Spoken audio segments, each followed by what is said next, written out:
Good. I want to welcome everybody for signing up for this workshop.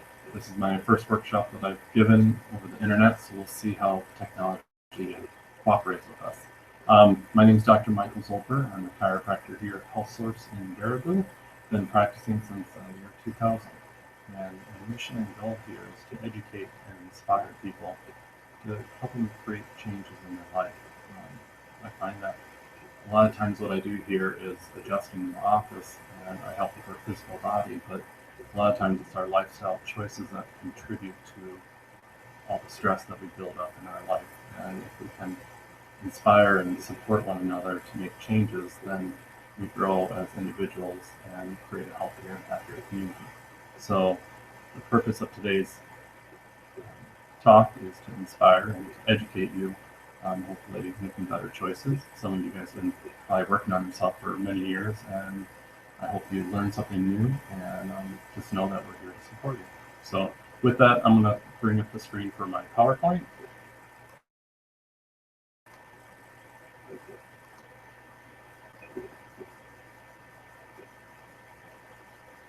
Just bear with me.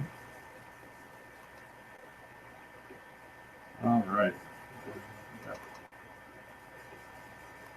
From the beginning, thing head here. How to stop stress now. And stress has become a fact of life, and for some, the daily norm. Although occasional stress can help improve our focus and performance, living with chronic stress can backfire by causing anxiety, depression, and serious health problems.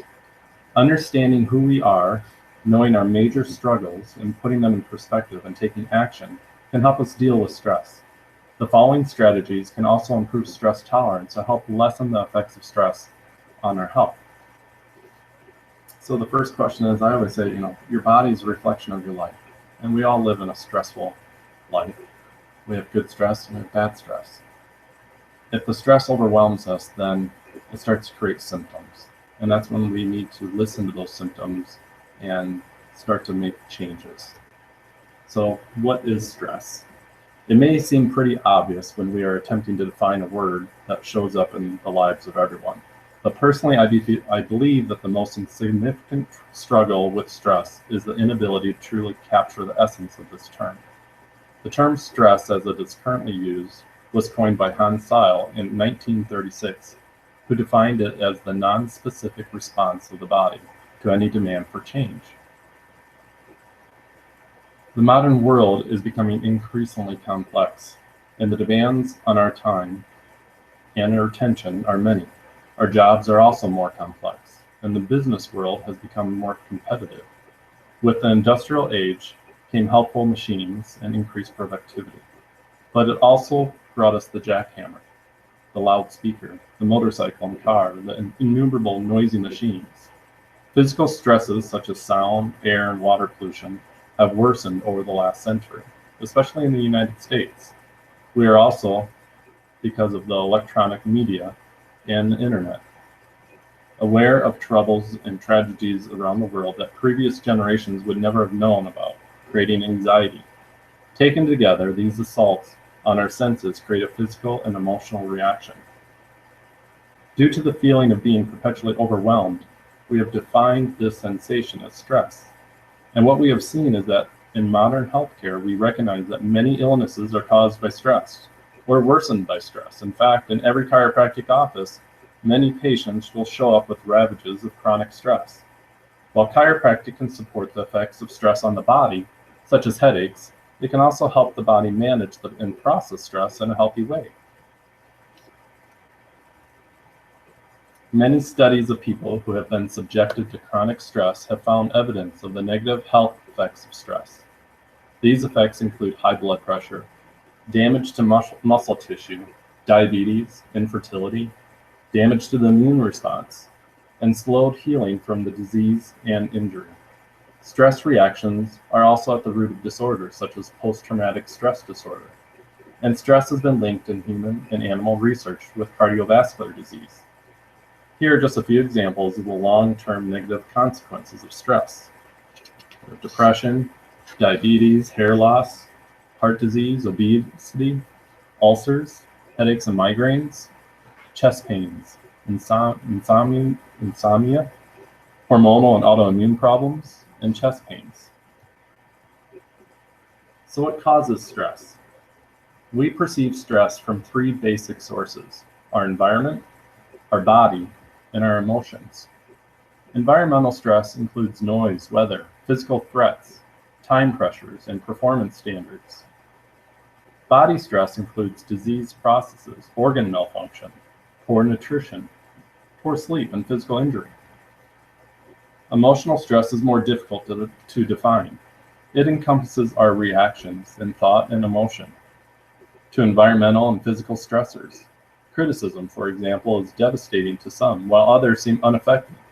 In many ways, however, we are each in control of how much emotional stress we feel.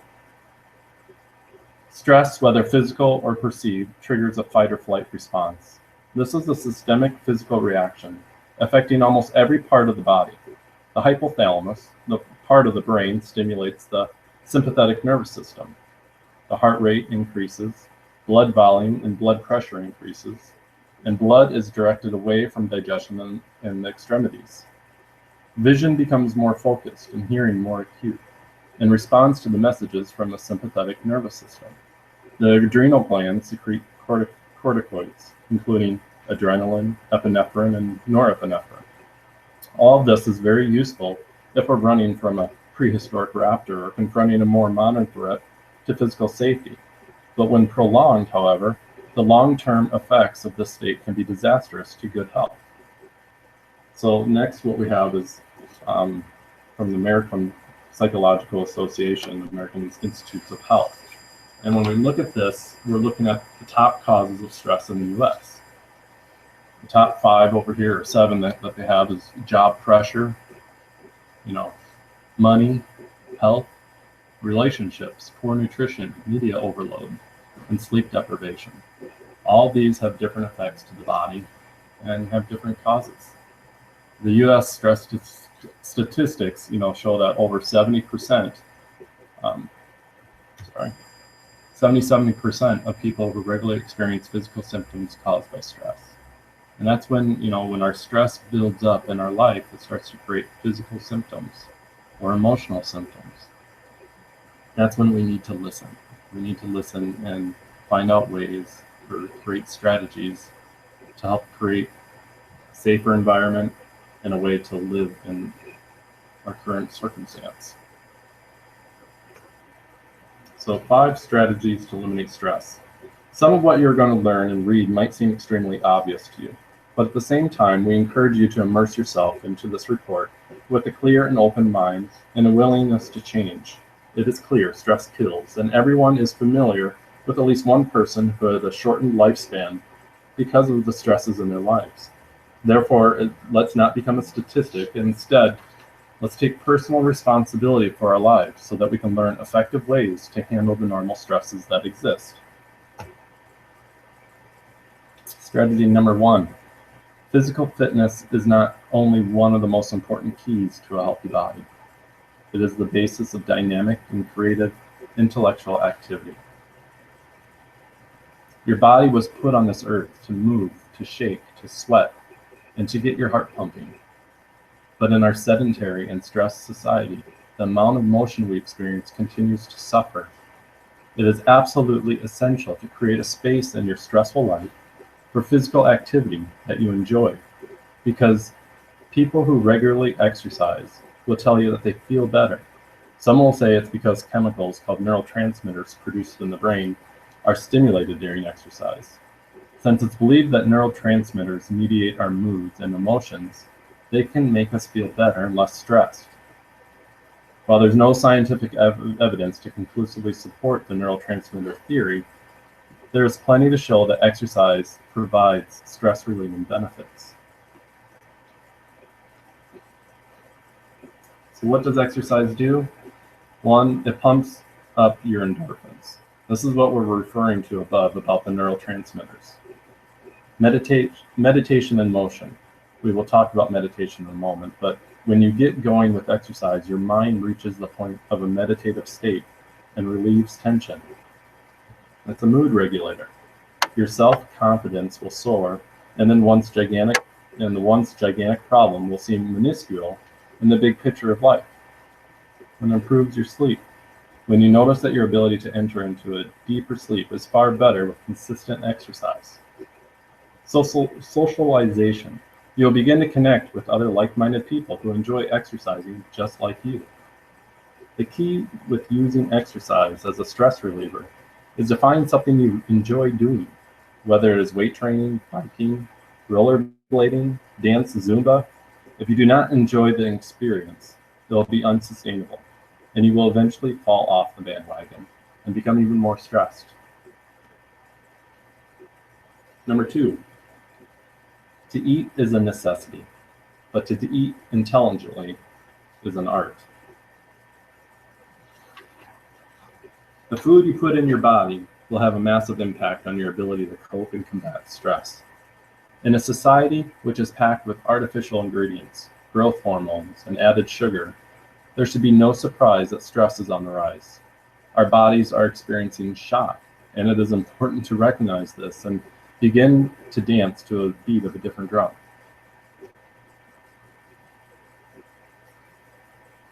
Nutritional strategies. I have 5 different strategies that will help alleviate stress from a healthy diet.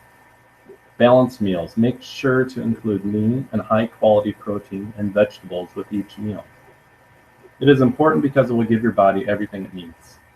Number 2, eat regularly, and please don't skip meals. Many people forget about breakfast, which really impacts your body and the ability to handle stress. You should eat 4 to 5 times a day so that your blood sugar is regulated and you will never reach the point of starvation. Number 3, don't let food become your stress reliever. A brisk walk or a cup of herbal tea might work instead. If you feel the need to eat, hard, crunchy foods will help alleviate the stress by putting tight jaw muscles to work.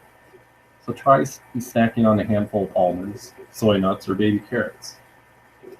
Number 4, cut back on caffeine. People often feel a lack of energy when they're stressed and turn to caffeine as a pick-me-up. But it can disrupt your night's sleep. And if caffeine keeps you awake at night, drink decaffeinated coffees and tea. Make mealtime pleasant. If you're eating at desk while you work or paying bills while you eat dinner, something's got to give. Take a little extra time to slow down and relax while you eat. You're likely to eat less and enjoy it more. So here's a list of foods that will help with stress. We got bananas, salmon, dark chocolate, in moderation please, almonds, sweet potatoes, avocados, high-quality animal protein, green leafy vegetables. We want to avoid the processed foods, foods that don't have any color, foods that last forever on the shelf. If it lasts forever on the shelf, bugs and bacteria don't grow on it. It doesn't have any health value to your body. If it doesn't break down in a period of time, then there's no nutrients in there that are real enough to really support your tissue and your body and healing. Strategy number 3. Meditation is like a gym in which you develop the powerful mental muscles of calm and insight. We're going to share 2 different paths you can take for stress relief, and we encourage both if possible. Let's start with daily meditation and deep breathing, because this is an approach that we have seen work very well for people when practiced regularly. Deep breathing is an easy stress reliever that has a number of benefits for the body. I always say breath is life. It oxygenates the blood, which wakes up the brain and relaxes muscles, and quieting the mind. The lungs are also the pump for the lymphatic system, which is the garbage picker-upper of the body. So as we breathe deeply, the lymph fluid is pumped through the body, which allows it to gather up the blood proteins and carry them through the lymph nodes to be placed back into the bloodstream where they belong. Deep breathing exercises are especially useful because you can do them anywhere, and they work quickly when you want to distress right now. In recent decades, many forms of meditation have gained popularity as relaxation and pain relief tools. Focusing on your breath, looking at a candle, or practicing a non-judgmental awareness of our thoughts and actions can help tune out distractions, reduce anxiety and depression, and accept our circumstances. In cancer patients, meditation-based stress release reduction enhance quality of life, lowers stress symptoms, and potentially benefits the immune system. Another component to meditation is having an attitude of gratitude. What this means is that when you are entering into a meditative state, consider visualizing all the things you're grateful for in your life. Families, friends, your home, your health, finances, ability to travel, take vacations. Each one of us has something to be grateful, just being in this world. At the conclusion of your meditation, you begin to write down the images that entered your mind and why you are grateful for these people or things. When this becomes part of your daily, weekly routine, you will begin to train your mind to focus on the good while ignoring the bad.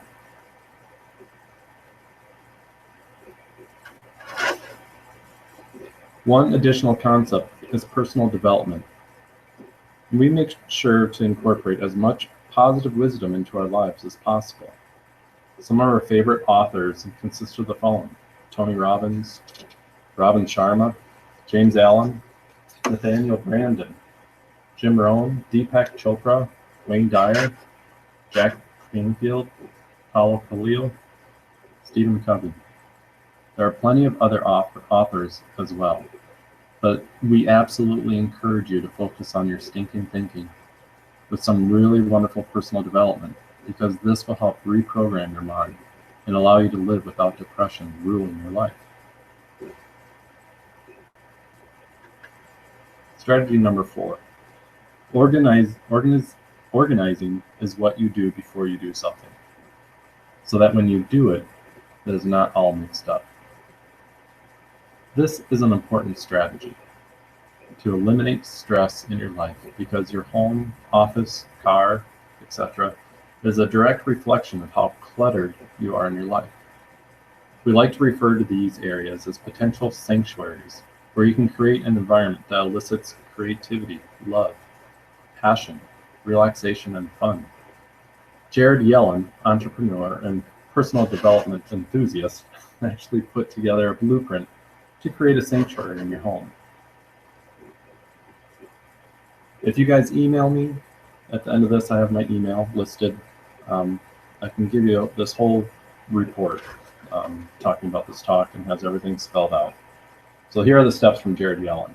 Step 1, the key is to begin with the visualization process. You know the quote, start with the end in mind, but don't get stuck there. Like anything in life, if we spend too much time visualizing and too little time acting, nothing will manifest. So whether you are in a relationship, married, or single, create a space in your life to begin thinking about what you consider to be an ideal when it comes to the sanctuary. Here are some questions to consider. What words would you like to associate with your sanctuary? If someone came to visit, what would be one sentence that they would use to capture their experience? What do you anticipate will happen once you finish building your sanctuary? What emotions do you want to create within your sanctuary? We use the internet to get some ideas and use the following keywords: modern home design, Zen home design, intimate home design, engage all 5 senses in your home, and building a sanctuary. I'll give you some ideas. Step 2, don't just visualize, document your ideas. Okay, now that you have a vision for the sanctuary is tangible, in your mind at least, begin documenting the actual pieces to the puzzle. For us, we have the following. Well, there's abstract art, plants, fountains, fire, incense, sculptures, modern furniture, amber lights, nature. Remember, there is no right or wrong. There is only right for you. But it is really important that you make a list and begin to determine the number of each item you need to make your sanctuary a reality. Step 3, try to bring in all 5 senses. We promise not to tell you what to do, but we are going to highly recommend this step for all. Engage all 5 senses. Sight. We have tons of modern, abstract, and unique pieces of artwork and items throughout the entire sanctuary, plus amber lights, which create a really romantic environment. We mentioned fire is always a great addition. Taste. Everyone is greeted with a big glass of red or white wine because our goal is to break their pattern and get them to relax. Smell. Beware of the incenses. These are the game changers. Hear. You will immediately hear running water, sounds of nature, and a big welcome. Touch. Oh yes, we hug everyone when they walk in. Spend some time and think about what this means to you. But when you engage all 5 senses, you will create an experience that people will never forget, especially yourself. Step 4, set a deadline and take yourself seriously. Have you ever started a project and did not set a deadline, and years later you realize that it is still left undone? Okay, this is essential that all of us have done, and if you're on a quest to create a sanctuary, it is essential to set a deadline, preferably one that involves guests. For us, we had about 50 people coming over for a party and had to finish this project before it was go time. So we set a deadline, reverse engineered the process, scheduled the necessary time to complete each task, and took this very seriously. It was a lot of fun.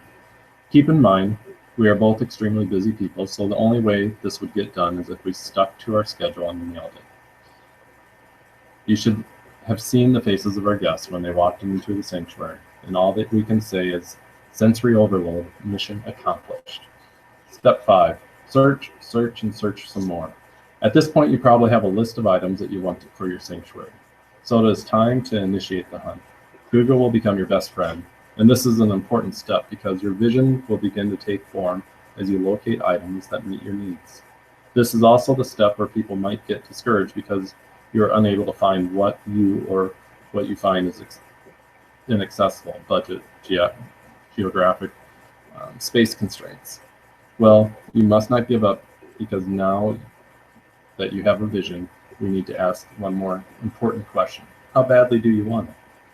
And if the answer is badly, which we know it is, then get creative with your searches. We found fountains that were thousands of dollars, and when we got creative, we found very similar versions for hundreds. Access to options has never been easier, so search, and search some more. Step 6, set a budget. Yes, this is a step that you must consider so that you are not left with a half-finished sanctuary and depleted budget.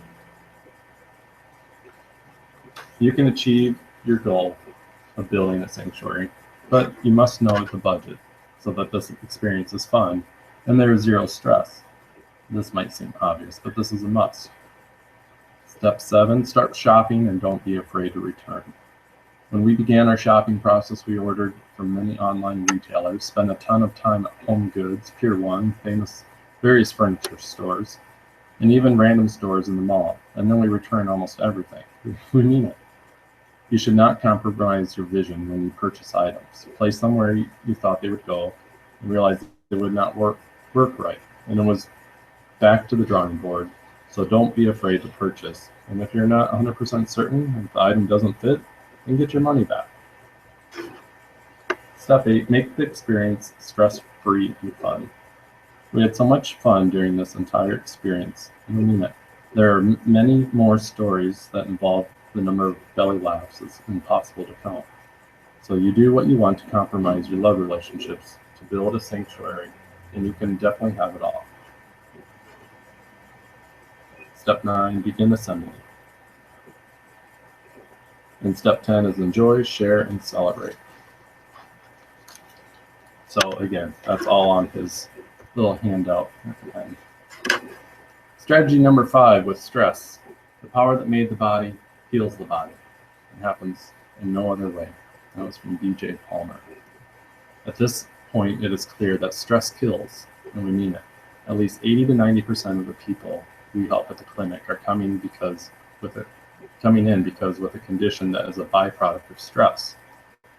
Chiropractors understand that problems with your spine and nervous system come from 3 primary stresses: physical, chemical, and emotional stress. In fact, Ronald Pirro, PhD, Chief of the Cancer Prevention Research at New York Preventive Medicine Institute and Professor of Medicine at New York University, measured the immune systems of people under chiropractic care as compared to those in the general population and those with cancer and other serious diseases. In his initial 3-year study of 107 individuals who had been under chiropractic care for 5 years or more, the chiropractic patients were found to have a 200% greater immune competence than people who had not received chiropractic care, and a 400% greater immune competence than people with cancer and other serious diseases. Chiropractors work primarily with the spine, the root of the nervous system through which nerve impulses travel from the brain to the rest of the body. One effect of chronic stress is prolonged muscle tension and contraction. This muscle tension creates uneven pressures on the bony structures of the body, often leading to misalignment of the spinal column, known as subluxations, in the Palmer tradition of chiropractic. Chronic stress also leads to nerve irritation. The adjustments of a chiropractor release muscle tension, and that helps the body return to a more balanced, relaxed state. Adjustments also reduce spinal nerve irritation and improve blood circulation. These changes may be enough in many cases to convince the brain to shut off the fight or flight response, beginning the process of healing. A healthy and balanced spine is one of the key to effectively managing stress. A chiropractor cannot make a job less stressful or create a quieter, calmer world. What chiropractic treatment can do is to help you develop healthy responses to stress and reducing potential physical damage. Chiropractic is based on the concept that given the opportunity, the mind and body can heal itself. In relieving some of the effects of chronic stress, chiropractic care provides just such an opportunity. So why do we share this with you? Well, we want to welcome you to our office. Chiropractic can help you. Chiropractic care is a perfect way for your body functioning, to keep your body functioning as it is meant to. When your body is functioning optimally, it has the ability to cope easier, eliminate pain, and handle the normal stresses that have the potential to build up and lead to extremely negative health conditions. Adjustments help to relieve the stress that body takes on. It not only reduces pain, but it may be the key to realigning your spine. So in closing, we are always here for you and we believe in you. So believe in yourself and let's work together so that the stress does not rule your life. I want to thank you guys all for taking the time to listen. We're at Health Source Chiropractic. You mentioned this seminar, the main teleseminar special. We're going to give you a discount on your very first consultation exam, in which we do a complete physical, neurological, orthopedic exam and see what's going on with your nerve system, your spine, and make sure that everything's working the way it's supposed to be. If it's not, we'll let you know and create a plan on how to fix it. And if we can't help you, I'll find somebody who can.